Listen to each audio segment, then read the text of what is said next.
BJP शासित राज्यों में योगी आदित्यनाथ के बाद यदि कोई चर्चित मुख्यमंत्री है तो वो है हेमंत बिस्वा शर्मा।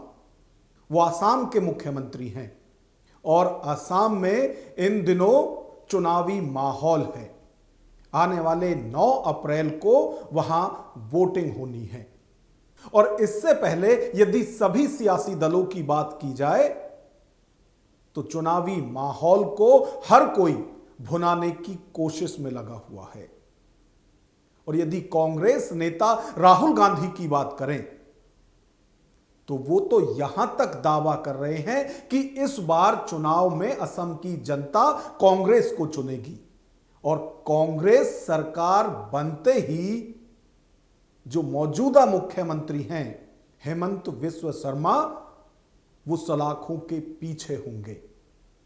आखिर राहुल गांधी और हेमंत बिस्वा शर्मा की ऐसी कौन सी अदावत है जिसके चलते हुए कांग्रेस नेता अपनी सरकार बनते ही उन्हें सलाखों के पीछे भेजने की बात कर रहे हैं, यानी जेल भेजने की बात कर रहे हैं। आज का विश्लेषण इसी पर। नमस्कार, मैं हूं नागेंद्र भाटी। असम सहित देश के 4 राज्यों और एक केंद्र शासित राज्य में चुनाव होने हैं। चुनावों की तारीखों का भी ऐलान हो चुका है और यदि नतीजों की बात करें तो वो सभी राज्यों के 4 मई को आने वाले हैं। यानी इन सभी राज्यों में 4 मई को किसकी सरकार बनेगी यह साफ हो जाएगा। लेकिन यदि असम की हम बात करें तो 2016 से वहां बीजेपी और एनडीए की सरकार है और यदि पिछले 5 साल की बात करें तो हेमंत बिस्वा शर्मा वहां मुख्यमंत्री हैं। और हेमंत बिस्वा शर्मा जिस तरह से लगातार न सिर्फ कांग्रेस का विरोध करते हैं बल्कि उनके निशाने पर राहुल गांधी रहते हैं और यह इसलिए क्योंकि एक दौर ऐसा था जब हेमंत बिस्वा शर्मा कांग्रेस के बड़े नेताओं में शुमार थे और वो कहानी बताते हैं कि किस तरह से उन्हें कांग्रेस छोड़ने को मजबूर होना पड़ा और इसके पीछे की जो वजह वो बताते हैं वो वजह खुद राहुल गांधी है। तो ये जो दोनों नेताओं के बीच में अदावत है ये पुरानी है और शायद इसी के चलते राहुल गांधी चुनावी सभाओं में कह रहे हैं कि इस बार असम की जनता कांग्रेस और कांग्रेस गठबंधन को चुनाव जिताने वाली है। और वो तो यहां तक कह रहे हैं कि यदि हेमंत बिस्वा शर्मा की बात करें तो वो तो मोदी और शाह के रिमोट से चलते हैं। राहुल गांधी आरोप लगा रहे हैं कि देश का यदि सबसे भ्रष्ट कोई मुख्यमंत्री है तो वो हेमंत बिस्वा शर्मा है और कांग्रेस सरकार बनते ही इसे छोड़ने वाली नहीं है। क्या कुछ राहुल गांधी कह रहे हैं, एक बार वो आप सुनिए। अब इधर आपके मिनी नरेंद्र मोदी बैठे हुए हैं, असम के चीफ मिनिस्टर, जो हिंदुस्तान के सबसे भ्रष्ट करप्ट चीफ मिनिस्टर हैं। पूरी दुनिया जानती है, आप भी जानते हो। इसका कंट्रोल नरेंद्र मोदी अमित शाह के हाथ में है। अगर नरेंद्र मोदी कहे इसको कि भैया जंप मारो तो ये जंप मारेगा।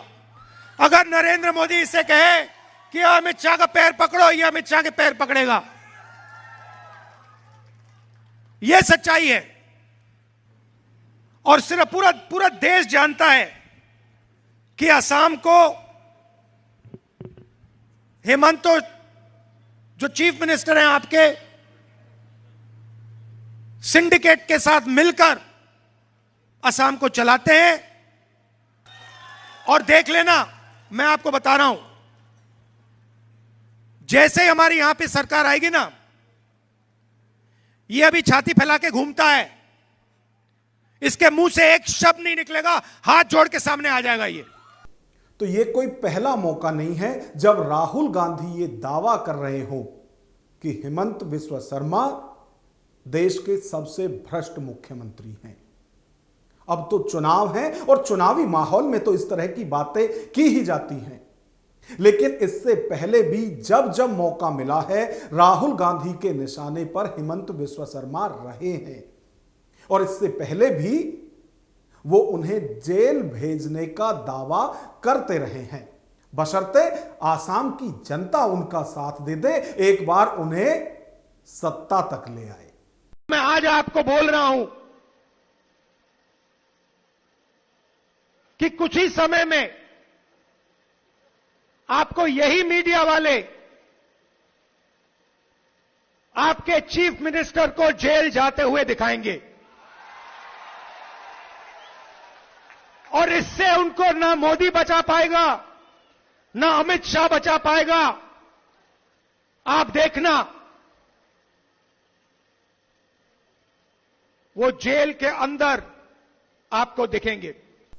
तो एक तरफ तो राहुल गांधी खुलकर आसाम के मुख्यमंत्री के खिलाफ बोलते हुए दिखाई दे रहे हैं, वहीं यदि बीजेपी की बात की जाए तो खुद नरेंद्र मोदी कह रहे हैं कि कांग्रेस के एजेंडे में घुसपैठिया या फिर अवैध कब्जा करने वाले हैं ही नहीं।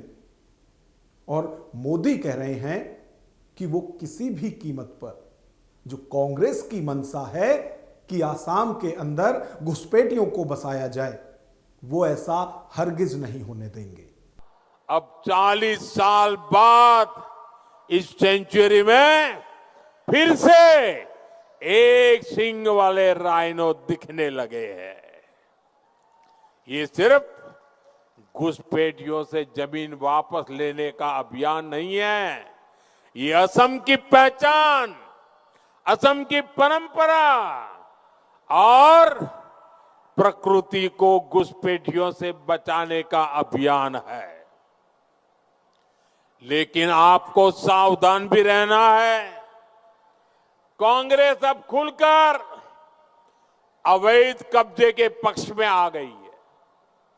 कांग्रेस खुलकर घुसपैठियों का बचाव कर रही है।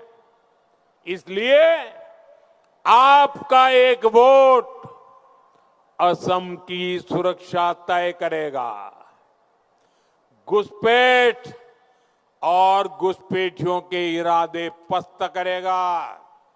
तो नरेंद्र मोदी दावा कर रहे हैं कि आसाम की जनता एनडीए की हैट्रिक लगवाने वाली है, यानी एक बार फिर सत्ता में बीजेपी और एनडीए आने वाली है। और वो ऐसा इसलिए भी कह रहे हैं क्योंकि वो दावा कर रहे हैं कि आसाम के लोगों की एक एक वोट उन्हें घुसपैठियों से बचाएगी।